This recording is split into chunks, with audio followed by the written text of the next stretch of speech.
Hello everyone, my name is Vaishali Bansal and I welcome you all to Upskill Lane।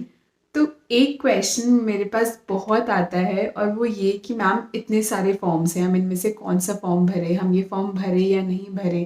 तो ये question मेरे पास बहुत बहुत बार आया है बिकॉज एमबीए के लिए एक एग्ज़ाम नहीं है, बहुत सारे एग्ज़ाम है। कैट है, स्नैप है, इनमैट है, आईएफटी है, जैट है और उसके अलावा कैट के फॉर्म के अलावा आपको बाकी कॉलेजेस के भी फॉर्म अलग से भरने पड़ते हैं, जैसे कि एफएमएस हो गया, आईएमटी गाजियाबाद, आईआईटी दिल्ली। इतने सारे फॉर्म्स रहते हैं कि स्टूडेंट्स कंफ्यूज हो जाते हैं। मतलब एमबीए की प्रेपरेशन भी अपने आप में काफ़ी कॉस्टली होती है एंड आई अग्री। मतलब ये चीज़ मैं मानती हूँ कि बहुत सारे फॉर्म्स हैं, लेकिन अगर आप इसको एक अलग नज़रिए से देखोगे तो आप ये समझो कि ये सारी अपॉर्चुनिटीज़ है। जैसे आईआईटी और नीट वालों के साथ क्या होता है कि एक एग्ज़ाम दे दिया, अच्छा हुआ तो ठीक है, नहीं हुआ तो नेक्स्ट ईयर देना पड़ेगा। लेकिन आपके पास एक ही साल में इतनी अपॉर्चुनिटीज़ है। एनमैट तो आपको 3 चांसेस देता है, आप 3 बार एनमैट का एग्ज़ाम दे सकते हो, ठीक है। उसके बाद इतने सारे कॉलेजेस का ऑप्शन रहता है, तो ये अपॉर्चुनिटी है।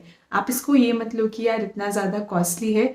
लेकिन हाँ, मैं मानती हूँ कि कुछ स्टूडेंट्स अफोर्ड नहीं कर सकते हैं, इसीलिए मैं एक गिव अवे करना चाहती हूँ। ये अपस्किल लेन का पहला गिव अवे है। गिव अवे भी नहीं, मतलब एक ये छोटा सा जेस्चर है उन स्टूडेंट्स को हेल्प करने के लिए जो सच में फिनेंशियली प्रॉब्लम्स फेस कर रहे हैं, जो नहीं भर पा रहे हैं फॉर्म्स। तो उसकी डिटेल्स मैं आपको वीडियो के एंड में दूंगी। उससे पहले मैं बस आप लोगों को एक छोटी सी चीज़ समझाना चाहती थी, जिसके बेसिस पे आप सिर्फ ये डिसीजन नहीं बल्कि अपनी लाइफ के काफ़ी सारे फिनेंशियल डिसीजंस ले पाओगे। तो आपको ये समझने की ज़रूरत है कि इन्वेस्टमेंट और एक्सपेंस में क्या डिफरेंस होता है। इन्वेस्टमेंट ऐसा कुछ भी जो आगे जाके आपको रिटर्न देगा, और एक्सपेंस जैसे आप अपना नॉर्मली पैसे खर्च कर देते हो कपड़े खरीदने में, गाड़ी खरीदने में, जिसका फ्यूचर में कोई रिटर्न नहीं होता है। तो जो ये फॉर्म्स आप भर रहे हो ना, ये एक्सपेंस नहीं है, ये आपकी इन्वेस्टमेंट है। आप अपने करियर में इन्वेस्ट कर रहे हो। आज आप ये 2000-3000 के फॉर्म्स भर रहे हो, अगर आपका अच्छे कॉलेजेस में हो जाता है तो कल आप 24 लाख 25 लाख के पैकेजेस अर्न कर रहे होंगे। एमबीए अगर आप अच्छे कॉलेज से कर लेते हो, मतलब अगर आप दिखा देते हो कि हाँ हमें इतने अच्छे कॉलेज से कॉल आया, तो आपको एजुकेशन लोन तो आराम से मिल जाएगा, उसकी चिंता आपको करने की ज़रूरत नहीं है। तो please take these forms as opportunity. और जब भी आप कोई भी फिनेंशियल डिसीजन ले रहे हो ना, तो आप ये सोचो कि अच्छा ये एक्सपेंस है या फिर इन्वेस्टमेंट है। अगर इन्वेस्टमेंट है तो करो।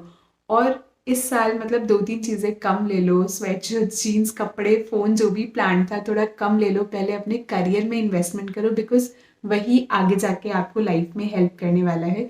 लेकिन अगेन कुछ ऐसे स्टूडेंट्स होंगे जो सच में बहुत ज़्यादा प्रॉब्लम फेस कर रहे हैं, तो उनके लिए इस साल का आईएफटी फॉर्म मैं भरना चाहती हूँ। तो अगर आप चाहते हो कि आपका आईएफटी फॉर्म मैं भरूं, मैं उसके लिए पे करूं, तो उसके 3 सिंपल स्टेप्स हैं।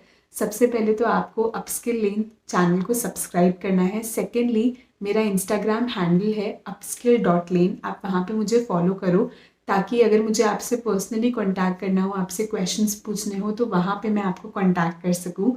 एंड थर्डली, मैंने एक छोटा सा क्विज प्रिपेयर किया है जिसका लिंक आपको डिस्क्रिप्शन बॉक्स में मिल जाएगा। तो उसमें मैंने कुछ ऐसे क्वेश्चंस दिए हैं जिनके बेसिस पे मैं ये डिसाइड करूँगी कि किसके लिए मैं इस साल का आईएफटी फॉर्म भरना चाहती हूँ। आईएफटी के फॉर्म की कॉस्ट 2500 है। आईएफटी का एग्ज़ाम 24 जनवरी को है, यानी कि अभी बहुत टाइम है उसके लिए प्रिपेयर करने को। तो मैं चाहती हूँ कि आप वो अपॉर्चुनिटी ना लूज़ करो, आप वो एग्ज़ाम भरो।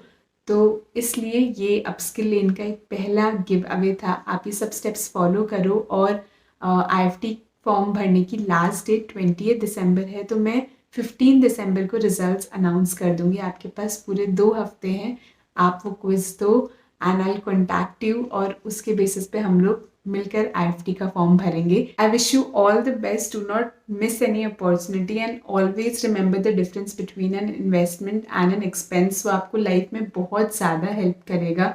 अभी आप अच्छे से अपनी प्रेपरेशन करो, और हम ट्राई करेंगे कि हम जितने ज़्यादा कॉलेजेस से कॉल पा सके उतने कॉल्स हमें आए, ताकि हमें उनके जीडीपीआई प्रोसेस में बैठने का चांस मिले और हमारे कन्वर्ट करने के चांसेस इंक्रीज हो जाए। बिकॉज अगर 1-2 कॉलेजेस से कॉल आया और जीडीपीआई नहीं क्लियर हुआ, तो वापस से you will be back to square one. ऐसा ना हो, इसके लिए हमें ज़्यादा से ज़्यादा कॉलेजेस से कॉल आना ज़रूरी है, और उसके लिए फॉर्म्स भरना अगेन वेरी इंपॉर्टेंट। तो वो हम साथ में करते रहेंगे। I wish you all the best again. Thank you so much for watching this video. See you soon.